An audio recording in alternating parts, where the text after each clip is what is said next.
Good morning, and welcome to your morning cereal. Okay, good morning and welcome to Wednesday. We have reached the middle of the week now. Monday is feeling like it's just ancient history, and it seems like we can almost see Friday waving at us from just over the hill. So hang in there. We're almost over the hump. And speaking of getting over it, today is Forgive Mom and Dad Day, which is exactly what it sounds like. Our parents, well, they did the best they could with the information they had available in the Stone Age, right? Which, if you're a Gen Xer like me, it meant letting us ride in the back of a pickup truck, and we actually drank straight from the garden hose, some of the best water there is. That is crazy stuff. All right, well, it is time for the answer to yesterday's trivia question, DNA.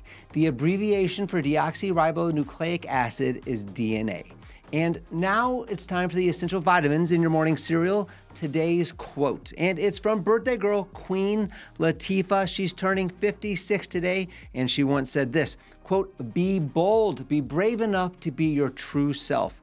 When you try to be someone else, the world misses out on who you are," end quote.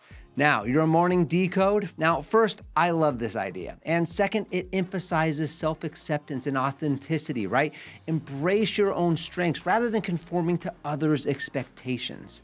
All right, well, let's hear from the experts now. It is time to pour in some Atomic Habits by James Clear. And today we are finishing up chapter 1 in the subchapter, A System of Atomic Habits. Now, Clear explains that habits are not random behaviors. They actually follow a predictable 4-step loop that drives nearly everything we do automatically throughout the day. Now, those 4 steps are cue, craving, response, and reward. The cue is the trigger that tells your brain to start a behavior. It might be seeing your phone light up with a notification, smelling coffee in the morning, or walking past the fridge, okay? Those are the cues.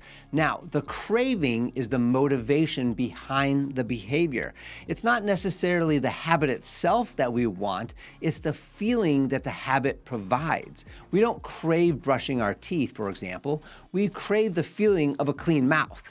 Okay, number 3, next comes the response, which is the habit itself. That's the action you actually take. Checking your phone, grabbing a snack, going for a run, or opening a book. And finally, number 4, there's the reward, which is the payoff. Rewards satisfy the craving and teach the brain whether the habit is worth remembering. Clear writes this, quote, "The cue triggers a craving, which motivates a response, which provides a reward," end quote. And once this cycle repeats enough times, it becomes automatic. And that's why habits can feel so powerful. They operate on autopilot. Clear also explains that this loop is rooted in how our brains evolved. For thousands of years, humans survived by identifying cues in the environment and responding quickly to them. The brain constantly asks one simple question: what action will give me the best reward? Another key insight here from Clear is that good habits form when the reward reinforces the behavior strongly enough that the brain remembers it for the future. He writes this, quote, "Habits are the brain's way of saving effort," end quote. So instead of consciously deciding everything we do, habits allow our minds to conserve energy. That's why so many daily behaviors that you have, from brushing your teeth to driving familiar routes, they require very little mental effort, right? Now, understanding this 4-step loop gives us a powerful advantage. If we want to change our habits, we can adjust the cue, we can adjust the craving, the response, or the reward.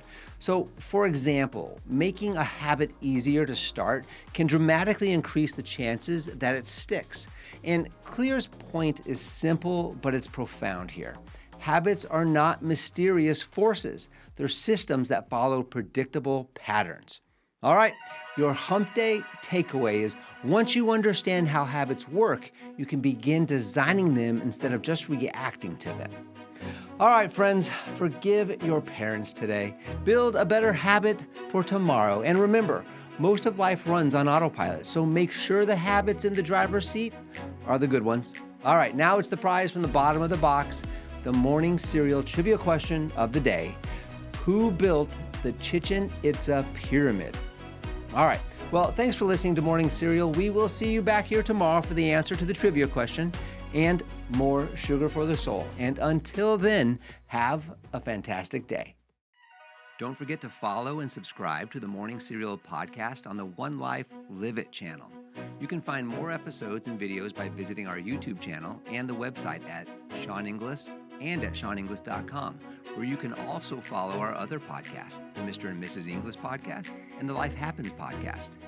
In these other podcasts, we'll dive deeper into everyday issues, self-improvement and well-being, business and finance, and we welcome special guests too. So join us. It'll be a good time, I promise. Thanks again for listening. Have a fantastic day, and we'll see you tomorrow.